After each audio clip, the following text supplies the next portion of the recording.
Magandang umaga po sa inyong lahat. Narito nang lagay ng ating panahon ngayong araw ho ng Lunes, November 27, 2023. Wala akong pasok ngayon sa mga opisina, tanggapan at mga paaralan. Sa kasalukuyan nga ho, patuloy yung pag-iral ng Northeast Monsoon o yung tinatawag nating hanging amihan, partikular na sa may Northern Luzon, habang Easterlies naman o yung hangin nagmumula sa Karagatang Pasipiko ang siyang nakakaapekto sa may bahagi ng Visayas, Mindanao at nalalabing bahagi ng Luzon. Mapapansin ho ninyo, bagamat meron tayong northeast monsoon sa northern part ng bansa at easterly sa nalalabing bahagi ng ating kapuluan, ay wala tayong shear line ho ngayon, no, kung saan yung banggaan ng mainit at malamig na hangin. Dahil ho yung temperatura at ang tinatawag natin temperature difference sa pagitan ho ng northeast monsoon at easterlies ay hindi ganoon kataas. At dahil ho doon, hindi masyadong nagkakaroon ng mga kaulapan na maaring tinatawag natin nga hong na shear line at maaaring magpaulan, particular na dito sa may central part ng ating bansa. At magandang balita din dahil wala rin tayong minomonitor na low pressure area sa kasalukuyan. Posible ho, hanggang sa pagtatapos ng buwan ng Nobyembre, bandang araw ho ng Huwebes, ay wala na tayong inaasahang magiging bagyo na papasok o mabubuo sa loob nga ng Philippine Area of Responsibility. Dahil ho dan generally ngayong araw ay makararanas tayo ng generally fair weather. Sa may bahagi ho ng Northern Luzon, mga isolated light rains ang mararanasan. Sa iba pang bahagi ng bansa, mga rain showers and thunderstorms, dulot ng mga localized thunderstorms, ang maaari naman humaranasan lalo na sa hapon hanggang sa gabi. Tingnan ho natin magiging lagay ng panahon dito sa Luzon. Makikita ho natin dulot ng northeast monsoon o hanging amihan, asahan pa rin yung tinatawag ng mga light rains o may hinang pag-ulan. Ibig sabihin, wala hong masyadong mga thunderstorms ang mararanasan sa Cagayan Valley at sa malaking bahagi ng Cordillera Administrative Region. Dito naman sa Ilocos Region, asahan yung mga isolated light rains habang sa nalalabing bahagi ng ating bansa. Posible pa rin hong maranasan yung mga isolated rain showers and thunderstorms ano sa hapon hanggang sa gabi. Yung agwat nga ng temperatura natin sa Lawag nasa 24 to 33 degrees Celsius, sa Baguio hanggang 25 degrees Celsius, sa Tuguegarao naman hanggang 30 degrees Celsius, sa Kamaynilaan 23 to 31 degrees Celsius, sa Tagaytay naman nasa 22 to 29 degrees Celsius, habang sa Legazpi nasa 24 to 32 degrees Celsius, sa Calayan Islands 25 to 32 degrees Celsius, sa Puerto Princesa naman ho nasa 25 to 32 degrees Celsius. Dumako tayo sa bahagi naman ng Visayas at Mindanao.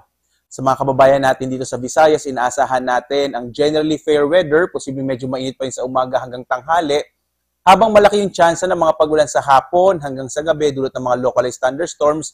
Agawat ka ng temperatura sa Iloilo ay mula 26 to 32 degrees Celsius.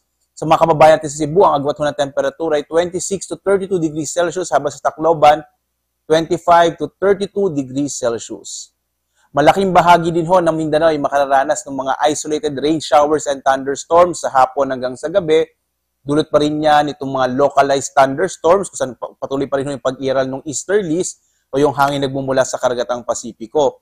Yung agwat ng temperatura natin sa Zamboanga ay mula 24 to 34 degrees Celsius. Sa bahagi ng Cagayan de Oro, nasa 24 to 31 degrees Celsius, habang sa Davao, 25 to 33 degrees Celsius.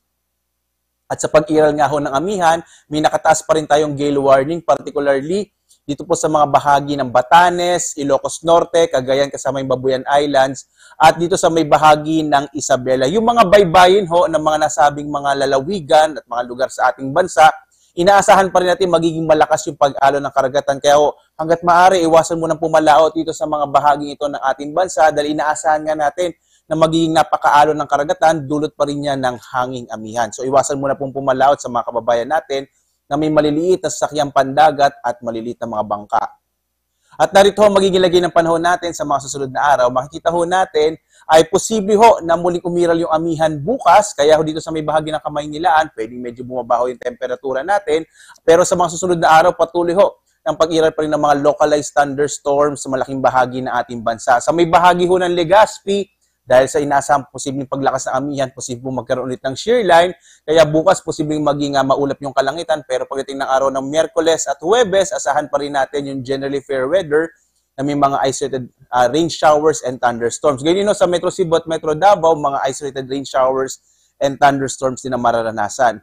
Agawat ka ng temperatura natin sa Metro Manila sa sunod na 3 araw mula 23 to 32 degrees Celsius. Sa Baguio, 16 to 25 degrees Celsius. Sa Legazpi, nasa 24 to 33 degrees Celsius, habang sa Metro Cebu, 25 to 33 degrees Celsius. Dito naman sa Metro Davao, mula 25 to 33 degrees Celsius. Ang araw natin sisikat mamayang 6:03 ng umaga at lulubog ganap na 5:24 ng hapon. Sundan pa rin tayo sa ating iba't ibang mga social media platforms, lalong-lalo na sa pagbibigay natin ng update sa lagay ng ating panahon, lalo na pag naglalabas tayo ng mga thunderstorm advisories, rainfall information at mga heavy rainfall warnings. Meron po tayo dito sa tweet, dito sa X, sa Facebook, sa YouTube at sa ating website pag-asa.doc.gov.ph.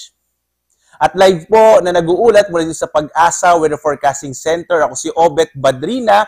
Maghanda po tayo lagi para sa ligtas na Pilipinas. Maraming salamat po. Have a blessed day sa inyong lahat.